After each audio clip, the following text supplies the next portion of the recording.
नमस्ते बच्चों। आज तुम्हें बूढ़ी माई और उसके मेंढक की कहानी सुनाते हैं। सुनो। एक गांव में एक बूढ़ी माई रहती थी। उनके घर में कोई नहीं था, वो अकेली ही थी। सारा दिन अकेले बैठे बैठे परेशान हो जाती। भगवान जी से प्रार्थना करती कि भगवान मेरे साथ बात करने वाला कोई भेज दो। एक दिन बूढ़ी माई के हथेली में एक छाला निकल आया।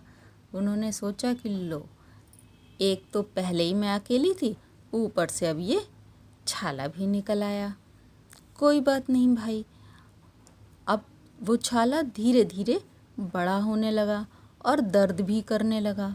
कुछ दिन बाद वो छाला और बड़ा हुआ और फिर फूट गया।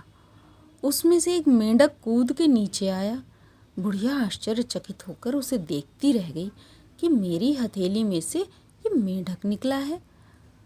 पर उसने इसे भगवान का आशीर्वाद समझ लिया। मेंढक को अपने बेटे की तरह प्यार करती, उसे नहलाती, खाना खिलाती, उसके लिए छोटे छोटे कपड़े अपने हाथ से बनाकर उसको पहनाती। धीरे धीरे मेंढक बड़ा हुआ। मोहल्ले की औरतें बुढ़िया पर हंसती थीं कि कहती थीं कि अब आपका बेटा बड़ा हो गया है माई, इसकी शादी कर दो और बहू घर ले आओ तो तुम्हें भी आराम मिलेगा। बुढ़िया कहती हाँ भाई, समय आने पर बहू भी आ जाएगी। एक दिन राज्य में राजा ने डुग्गी पिटवाई कि राजकुमारी का स्वयंवर किया जा रहा है, योग्य उम्मीदवार राज दरबार में उपस्थित हों। मेंढक ने भी सुना। वो दौड़कर घर के अंदर आया और नए नए कपड़े पहनकर तैयार हो गया दरबार में जाने के लिए। छोटा सा मेंढक फुदक फुदक कर दरबार में पहुंच गया। राजकुमारी ने उसे देखा तो मुस्कुराकर मेंढक के ऊपर जयमाला रख दी। राजा ने उसे समझाया कि ये क्या राजकुमारी, ये क्या कर रही हो बेटा, लेकिन राजकुमारी नहीं मानी। उसने कहा ना, मुझे तो मेंढक से ही विवाह करना है।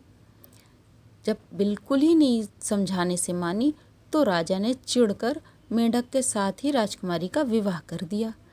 अगले दिन राजकुमारी विदा हुई। इधर मोहल्ले की औरतों ने जब देखा तो वो बुढ़िया के घर दौड़ी दौड़ी आई।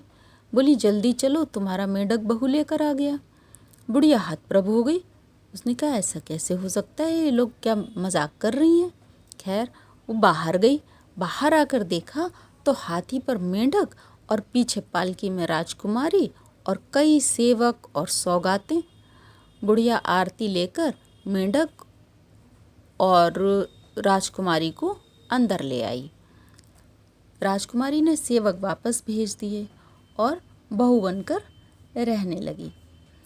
एक दिन राजकुमारी ने बुढ़िया को बताया कि मेंढक के चोले में एक मनुष्य है माई।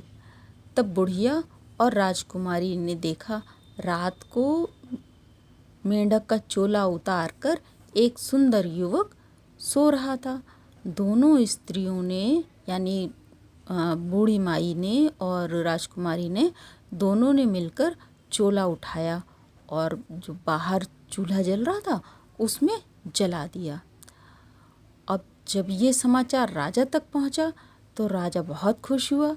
उसने प्रसन्नतापूर्वक राजकुमारी को और उसके पति को, दोनों को बुलाया और अपना आधा राजपाट उनको सौंप दिया।